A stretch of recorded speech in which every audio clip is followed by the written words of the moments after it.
Welcome to Beyond the Art, where creativity knows no bounds and innovation takes center stage. Join us on a captivating journey through the realms of the Native American art world, exploring the untold stories, inspirations, and the sheer brilliance that fuels the world of Indigenous artistry. Welcome to Beyond the Art, and today we have as our guest KP from Black Belt Eagle Scout. Welcome to the show. Thanks for having me. Absolutely. Well, share with us your story behind the name Black Belt Eagle Scout. What inspired the choice and where did this come from? Oh, well, so I started, crafting, figuring out Black Belt Eagle Scout music over 10 years ago and was playing with some friends. And I was the songwriter and was like, friends, can we figure out maybe a live show together? And we had a band going and we were like, we need a name, obviously.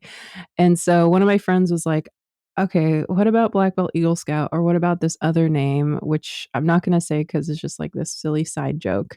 And we ended up going with this silly side joke name. And then that band disbanded. They all are incredible musicians and they had their own other projects. And so I was like, well, I still want to do this music. And can I use that name? Because I have such a terrible time figuring out what I want to be called. And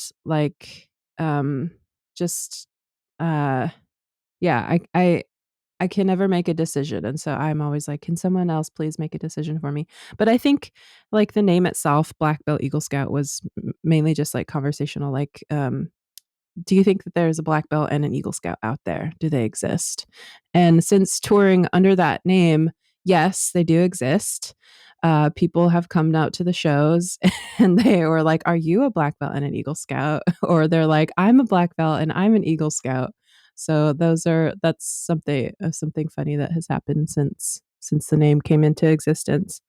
But yeah, I wish that there was more of an artsy story behind it, because I think it is kind of a strong name, and especially to have and to hold as an Indigenous woman. I'm Black Belt Eagle Scout, but it's not that strong of a backstory. Hey, but it works. Your music often explores themes of identity and culture. How does your personal experience influence your songwriting? I think that I've always written from a place of identity, just because I think it's been a tool that I've used to help process emotions, kind of like a therapeutic way, and just to figure out who I am. And so it just is. It just is. That's what I do. And that's what I'll always do, whether or not I feel like I'll keep doing this genre of music or style of music that I'm doing, or I'll change or something. I think I'll always have myself and my identity within that music, just because it just is. Now, some of your music that you pull from your life experiences and part of your cultural and heritage of growing up as an Indigenous person? I think that most of the time I write about emotions. I write about feelings, and I write that from my perspective. Mm-hmm. And so I think that at least with the studio albums that I have been kind of creating little documentary type things of this is what I think about what I've gone through in these certain times, and I will share that through emotion. And so a lot of it is I guess personal experience, but also reflection and how I feel about just the world and things. And there's certain themes within the album. Each album, my latest album, The Land, the Water, the Sky, is about connection to homelands. The album before that, At the Party with My Brown Friends, had more of a theme about friendship. And then the album, my first studio album, Mother of My Children, was sort of about kind of more queer identity, emotional heartbreak, things like that, love and stuff. There's sort of always love is a central theme, though, mm-hmm. I think, throughout my music. And so, yeah, I've always wondered if I could ever write some sort of like, this is the history of these people, like in this kind of like Americana folk way. But I don't know. I think that I first and foremost it's because I use like my music as a way to feel better and or just to feel. Yeah. Have you seen your own personal journey and transition from an artist from your first album to your last album? And how has that experience been inputted into you as an artist, but also into this next album? Yeah, I mean, so that's a big question because I think like with with like art, yeah, I in like craft, yeah, I've definitely grown a lot. And I feel like I've become more confident in like the way that I play, my choices of how I want to, you know, uh create songs, and it's just a growing process, which is cool to think about because it's been such a short amount of time. And then I think about like, where I'm going to be in 10 years, where I'm going to be in 20 years. Like I get excited for this path of growth that I'm currently on, that like, I'm just like, yeah, I just want to keep growing. I'm cool with this feeling right now. Um, and then there's the other side of music too, which is I don't know if it's beyond the art or it's on the other side of the art or whatever, but there's like kind That's of the show number two. yeah, there's like the business side of it too. And I had the opportunity to jump on this like moving vehicle of the music industry. And so I've learned a lot in that process as well of what that looks like of being an artist, and figuring that whole thing out myself, which is I'm still figuring out. I just yeah. Speak about your creative process. How do you approach songwriting and collaboration within the band? I mean, so Black Belt Eagle Scout is me. I create the songs for the band. And the band is people who I ask nicely to join and to go on tour with me, and I try to be like as good of a band leader and boss and whatever as I possibly can. And so um yeah, I've always just known that I wanted to do this musical project by myself, but also with help too. Like it takes a lot of people to figure out how to, have this band. So I think for like my creative process starts very small. It starts with just me and my guitar. I write mainly with my guitar, and I am um, usually like somewhere quiet. And I think that like I've each time I have put something out, I've been in a different place. And so like I've been in a different location. And it's just happened like that. Like each album that I've had, I've been in a different writing location. And so I tend to just have a location. I'm trying to build up like a little studio right now where I can just sort of have a spot to play guitar. I put an armchair by a window that looks over to the woods. I think that's a part of my creative process. And I'm gonna fill it with art and whatnot. Like you can see where I don't know if the people will be able to see where I am. They will? They will.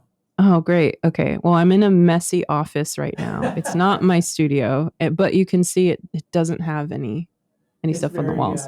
It's very sterile. Yeah, very sterile. So my other space, it's going to be warm and inviting. And I think that's the big key of the creative process, is that I need like a space where I feel comfortable. And that's like very foundational for me. I have to feel comfortable. Like I want to like lay on the floor and like sleep on the floor and like be able to like just like have like cups of tea and whatnot next to me when I'm playing guitar. And that's where the kind of juice of that creative process starts. And then expand. Like then after I have this like kind of like homey, comforting feeling, then I like to expand into different areas. Like my last album, I went out into nature and I wrote a lot. And I'd never really done that before. And it was special because it was like places in my homelands that I feel very connected to. And then yeah. And so I think that's in terms of like creative process, that's like what it begins with. Are you very regimented on yourself of sitting down or going to the place and writing? No. In fact, I feel like almost very like procrastinator about it.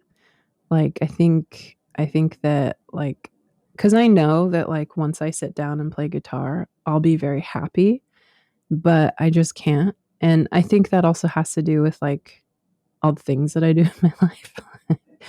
Like I keep telling myself I'm gonna, I'm just gonna go in the room and play guitar, but maybe tomorrow. Okay. Like walk near the door, like maybe I don't know. But yeah, and I think that also is like it'll happen when it happens, and when it happens, I have to trust that. So In the 3 albums that you have, was there a definite theme when you started writing the music that you wanted to include in each album, or is it just kind of organically came together? it's just very organic. Yeah. Most of the time, I just feel very lucky to be able to do what I do. So I'm just like, yeah, I don't have like this master plan of like all my albums and my whole like trajectory of a music career. I'm just like, yeah, I'm just this person that, plays music. I go on tour and this is my life. So yeah, that's where I'm at with it, I think.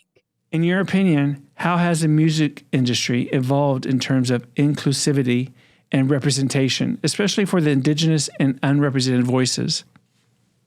Yeah, I mean, that's a good question. I have lots of thoughts on it, and I also get afraid when people ask me these questions because I'm like, don't want to get canceled or like Right. say the wrong thing.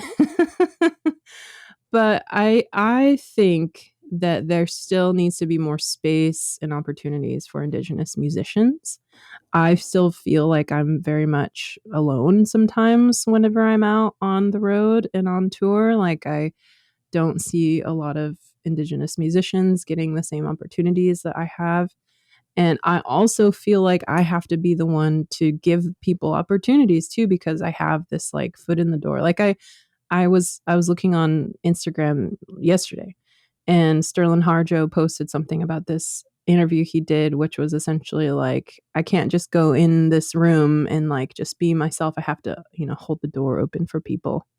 And I was like, oh my gosh, that's how I feel. Like, I feel like because I have this opportunity, which is kind of ridiculous to say, like it's 2024, and I'm like, I have this one opportunity to do this. That's ridiculous to be like, I feel alone in this. Like, there should be this incredible community of like Indigenous musicians, and there are too. And it's not like there aren't, but like within Few and far between. yeah, within indie rock, which is my genre that I play, like I barely see any folks, and it's it's such an interesting topic because sometimes when I talk about it, I was talking to somebody like last year, and they're like, seems like you're mad about Indigenous people not being in the music industry. And I was like, no, I'm not. I just feel so passionate about it because I want there to be more space. And so it's like a weird, like people have so many different thoughts and feelings about it. But anyway, what was I going to say? I think within film and entertainment though, there's like so many cool things like to be seen, and so many like incredible like shows and things happening. But within what we're talking about right now, like I see a lot of other Indigenous musicians doing things, like my friend Ray Zaragoza. Like she is living her dream. She just did her like first headline tour last year, and like she's on Broadway right now. And then I see Marie Sue, who's like this incredible folk singer, and like she's like this incredible activist and like just doing all of these wonderful things. Like my friend Mato Ayuhi, he's like doing his thing and just so like when I say like I feel alone and I feel like there needs to be more space, I also try and think like, well, there are indigenous people and I've always sort of wanted to like have like this like friend group, like friend circle. Right. Like we meet up and we're like, all right, so what do we do next?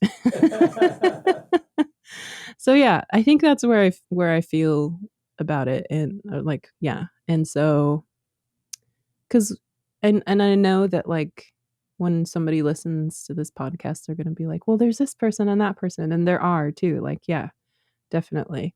But not in comparison to the whole music scene in general.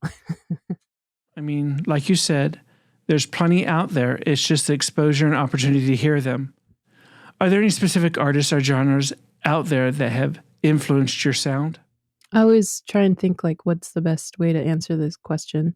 So like I feel like my music is heavily influenced by like my culture and like where I come from and so What tribe or nation are you a citizen of? uh I'm a member of the Swinomish Indian Tribal community and that's where I grew up and that's where I currently live. And I also have family and connections to the Colville tribe and to the Anupak people. Colville is from my dad's side, and from my dad's side, I'm also Swinomish. And then Anupak is from my mom's side, and so yeah, that's when I talk about like the culture and the foundation of the music. I talk about the community that I was raised in, and so Swinomish and and my dad's kind of like his style of singing too, which like comes from like powwow singing, but like just like very beautiful melodies and heartfelt like cultural singing. So that has influenced my music a lot and just in the sense of like this is how I treat music and this is how I treat this way of creating, like with a lot of respect and wanting to create from a place of love.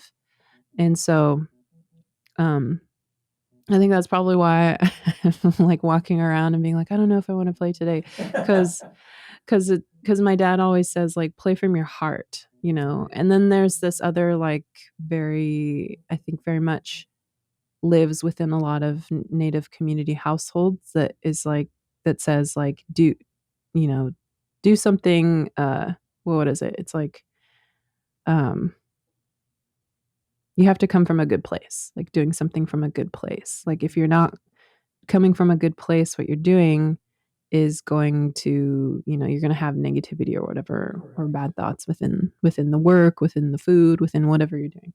So come from a good place. So that's a part of it. And then also like because where I live and grew up and where my homelands are in Coast Salish territory, I got really into the music scene. And so there's a lot of like local music, but also local music that turned into mainstream music within the grunge scene, within Riot Girl, within like these like kind of DIY underground spaces. And so I got into just rock and was very enthralled. Your music often touches on environmental and social issues. How do you see the role of musicians in raising awareness about these issues and Indigenous issues in general? Okay. I think there are like multiple ways in which we can accomplish this if that's the goal. I think that like with music in general, Mhm. like sound I thoroughly enjoy like the feelings that I get with sound. Like that's something that it's very meaningful to me. Like whenever I hear a song and I get excited about something and it motivates me to do something or it makes me feel a certain way, that's something that is really cool to me. And so I think that sound like can help impact somebody and, motivate them, inspire them to, create change in their community, Mm-hmm. to do things, to like, be artists themselves.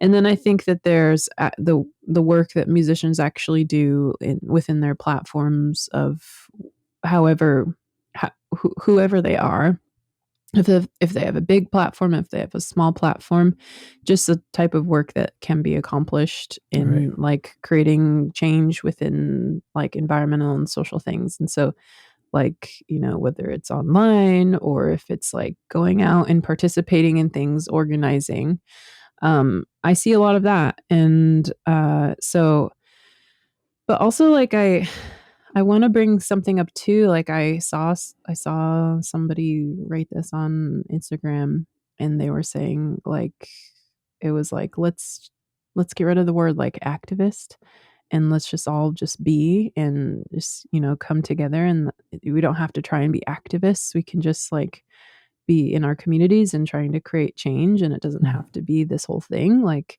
And that really stood out to me too, because I've always had a hard time feeling like I was an activist within like music. Like, yeah, my mom calls me an activist because she's proud of me. She's like, you're an activist. But I've always just been like, I don't know if I'm an activist. Like, what I see as an activist is somebody like going out on the front lines, like with a sign, and like, and I'm really shy and I get really scared about being in public situations like that. And so my if I'm an activist, my activism is more so like behind the scenes. Like I will help, create spreadsheets and like things like that, like that sort of thing.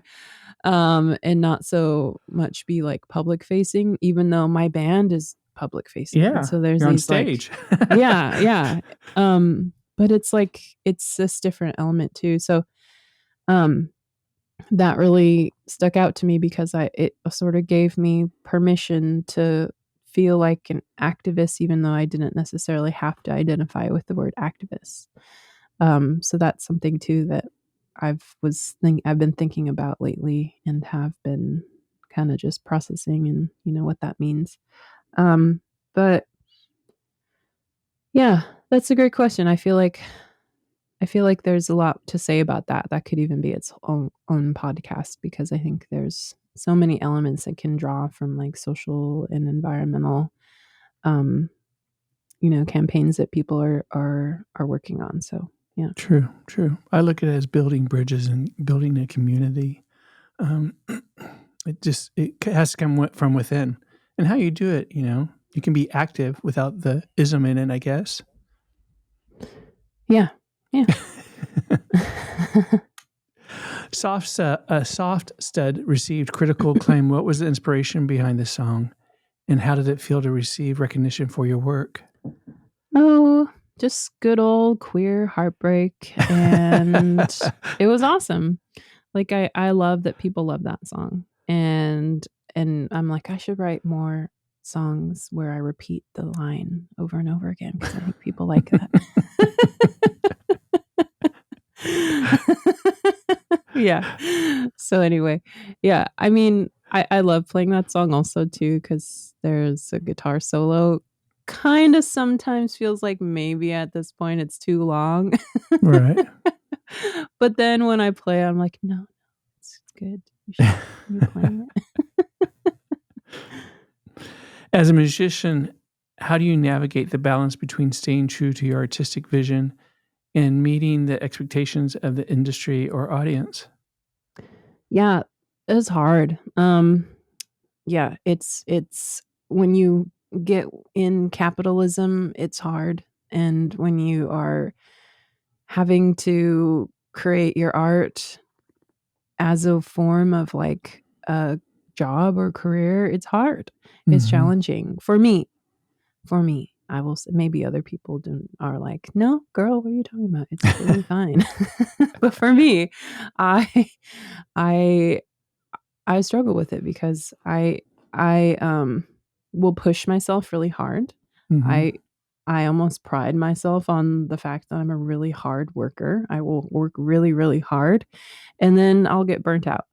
And then I'll want to like be like, oh, but like music, I love music, remember? And then I'll feel tired. That's why I haven't been going to my studio, because I'm just like, I'm just tired. Maybe I just want to watch TV today. Yeah, I mean, I wish that I could just play music just to play music, but once I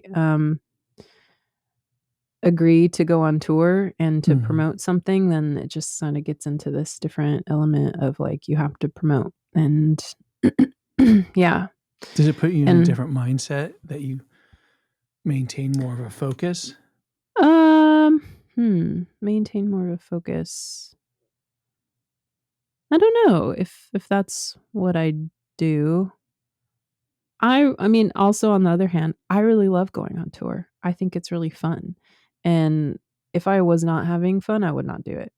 And so there are definitely times when it gets really exhausting and tiring, and I'm just like, oh my gosh. But when I pull up to a venue at the show, like it's kind of like my whole thing changes. Like all the work that was put into getting there, I'm just like, I'm here. I get to play music on this stage. People are coming to see it. And we get to have this really beautiful moment where like I pour my heart out and try and feel from the audience, and then they get something in return. I don't know what. But you show up and you're there, and that's what happens. Right. But yeah, I think that it's something that I know that there's probably somebody out there that's like, you can just play music in your room and you can be fine. But like I want to go on tour, and I'm like, I'm aware. I'm like self-aware that there's these things that happen. Does it energize you performing to write more songs, to be more creative, engaging in your stories that you're trying to tell when you go on tour and see the audience reacting to your songs and you? I think what energizes me, or the energy that I get from that, is more so like feelings of community and love and happiness. And maybe that helps with like wanting to create further. But I think that that's something that I try and bring to concerts, is like coming together and this feeling. And yeah, so yeah, I think I don't really know if I have more to say on that. Do you challenge yourself artistically, do you think?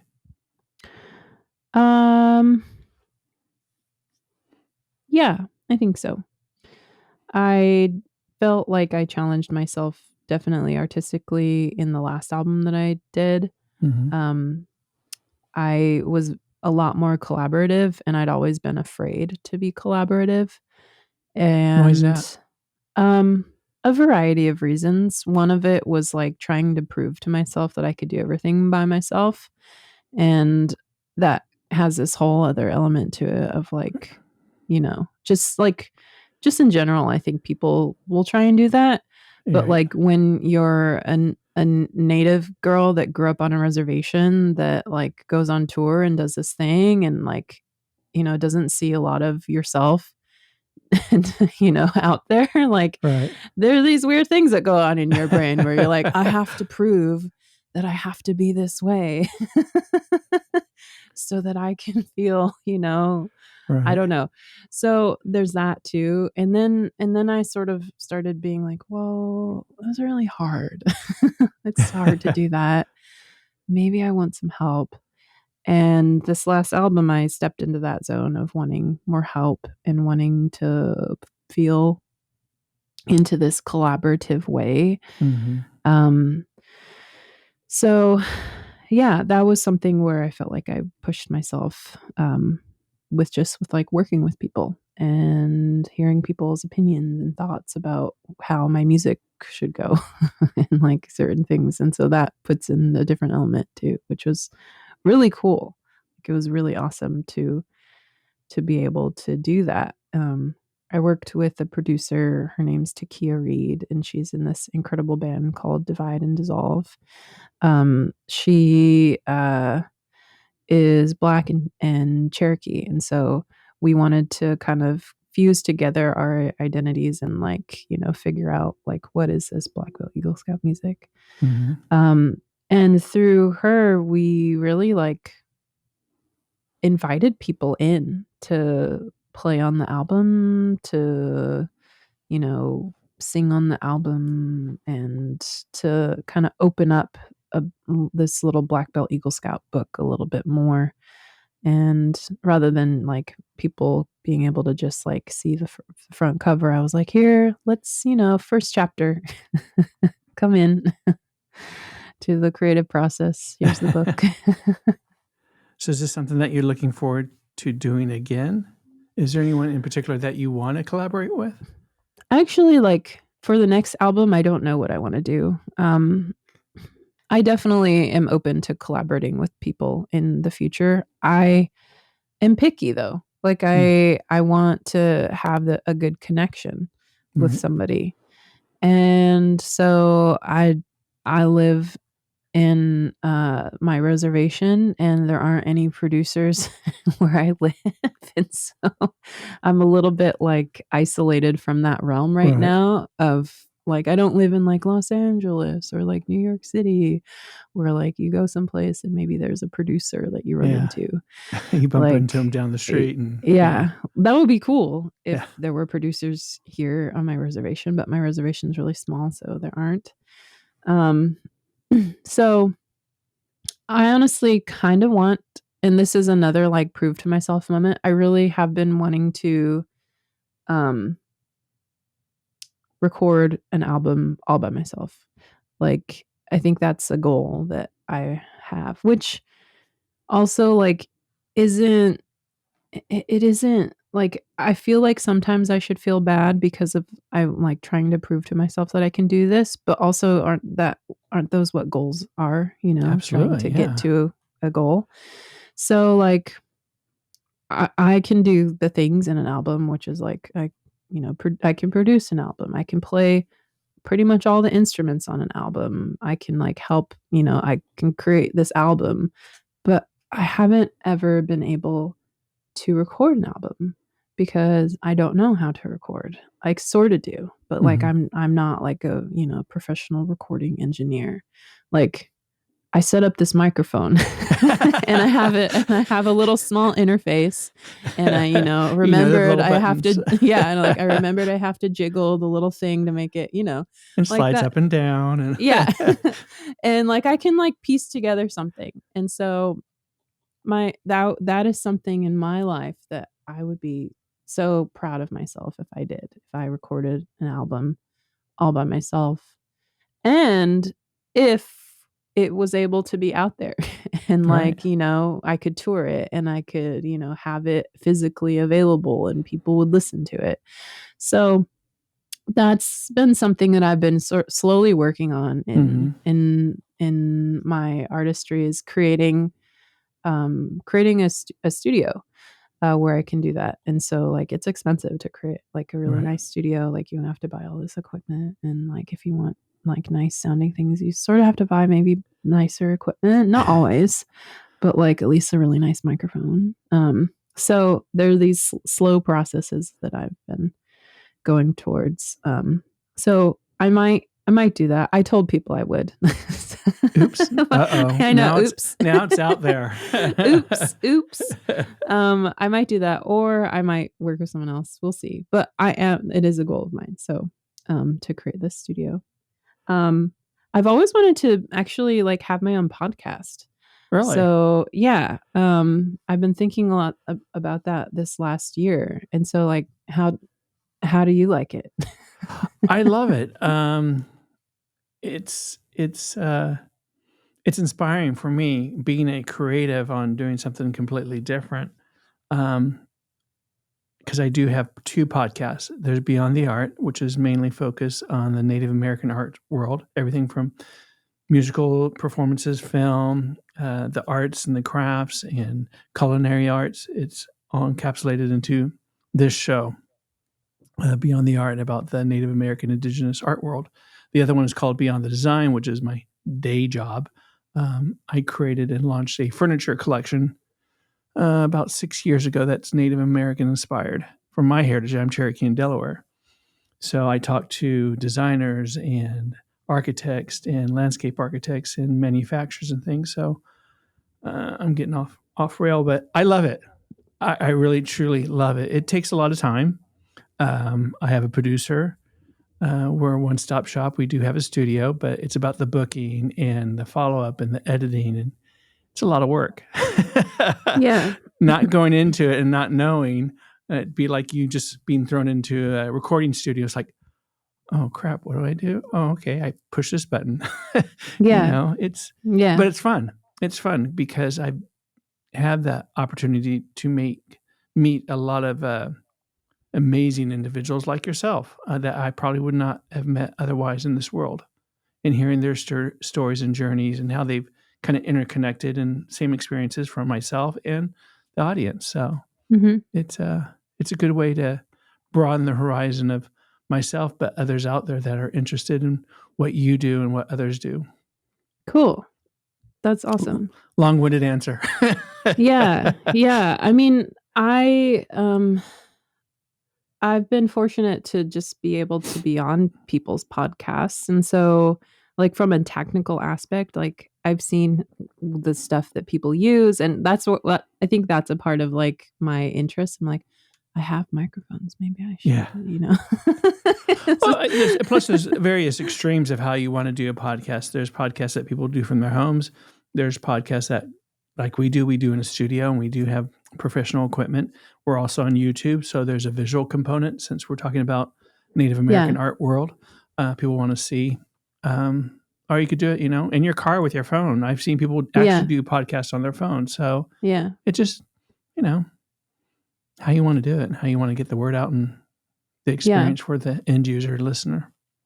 I'd probably try out all of the gear because I'm a little bit obsessive about things like that. Like I like to figure out like exactly what I want. And so I'd probably try out all the gear.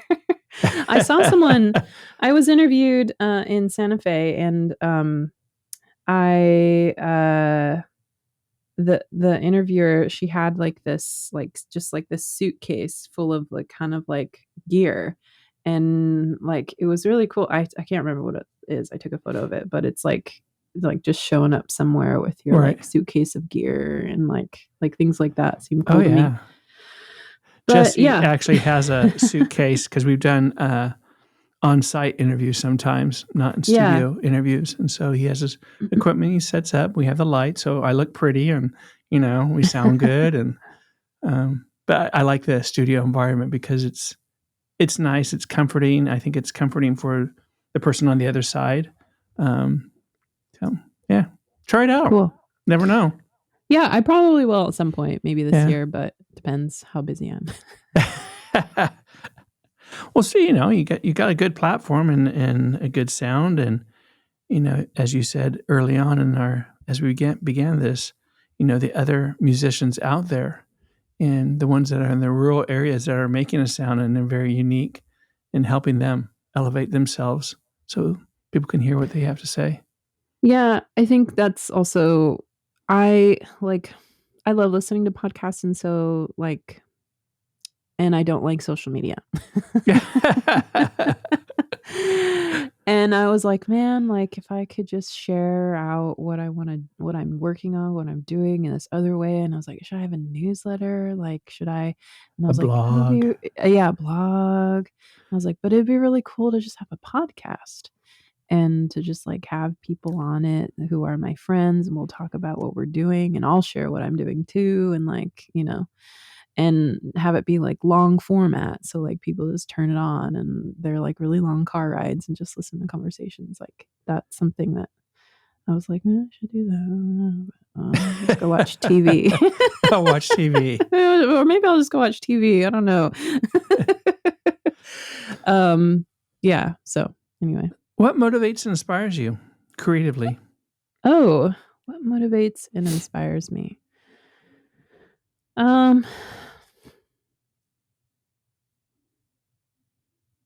lot of things. I think that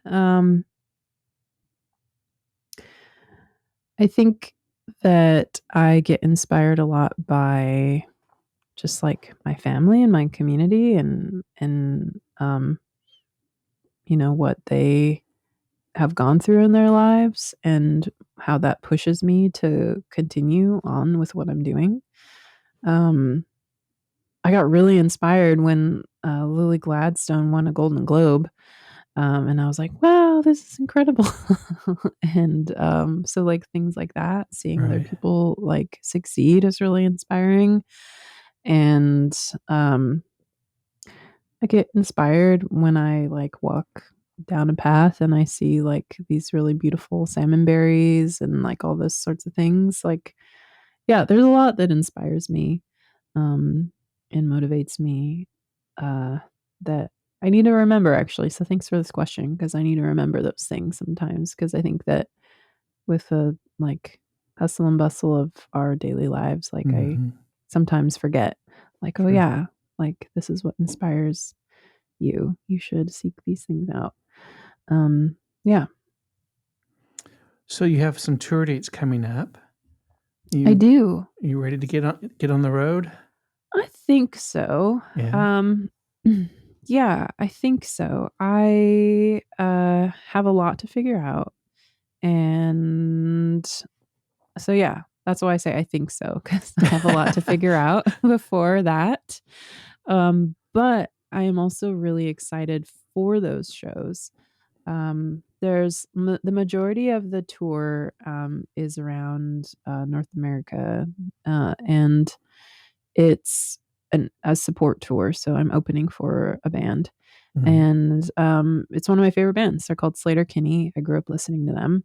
I feel so lucky to be able to open for them, which is like really cool to be able to like open for your favorite band that you're Right. while growing up. So that will be really fun. And then I have a handful of like headline shows because I hop on the support tour in like California and then I hop off in Minnesota. And so like going to the tour, driving to Right. California and then driving back home, like just added some shows at the beginning and the end. Um, so yeah, I'm kind of following this like formula that the music industry created, which Right. is like when you put out an album, you do a headline tour, you play music festivals, you like, tour all over the world. And then you do a support tour, like a follow-up tour. So that's like the little route that I'm on Mhm. right now. And so I don't know like if I'm going to tour after this tour. I like logistically like I could, but it like maybe doesn't also make sense for that little route and the Right. formula How or long's the whatever. tour? About a month. Oh, okay. All right. Yeah. That's Yeah. not too And bad. yeah, I guess so. I toured all this last year and it was a lot. Like we Mhm. were pretty much, and I think it was a lot too cuz I have a day job and so like I work remote and was working from the road while like traveling. And so that's a lot to just do. Um and so I'll be doing that again, I think. And so I still have to like, tell my work with my work plan, but I'm a good worker when I'm on the road because it's Right. like you just get in the van and then you're on the road and you are just sitting there. So like you're working and yeah. But it is a lot. And so I don't think I don't have any plans to tour after that.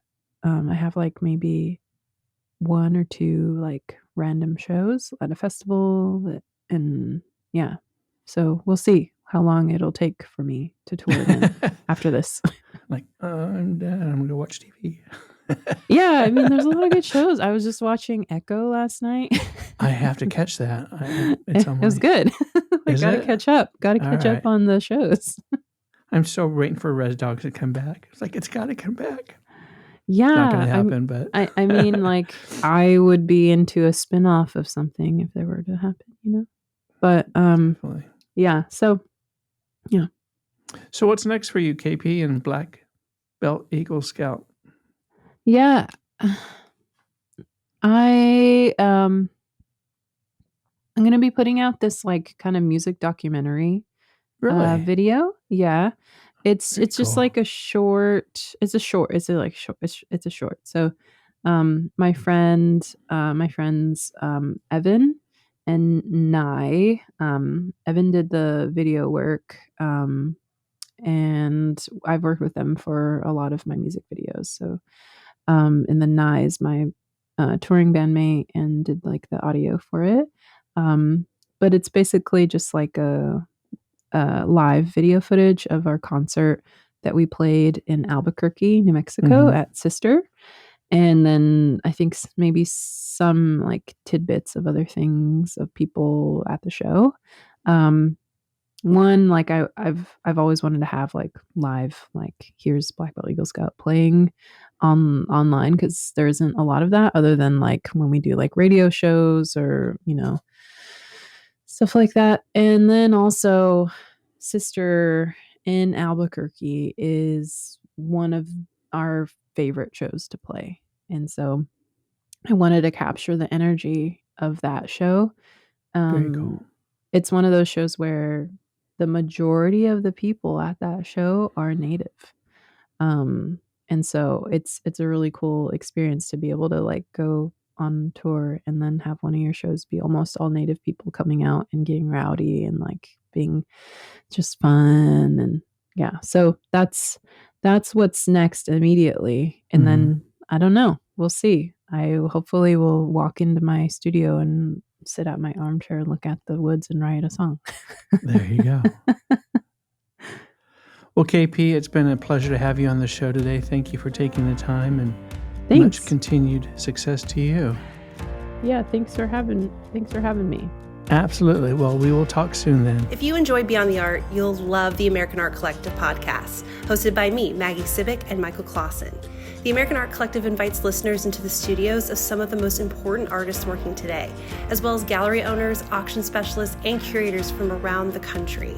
We celebrate their careers and allow them to share their perspectives of the art market while also keeping you informed on the latest trends within the art world. The podcast also places a special emphasis on Native American artists, which you can hear in our conversations with top artists. Listen now on Apple, Spotify, or Audible.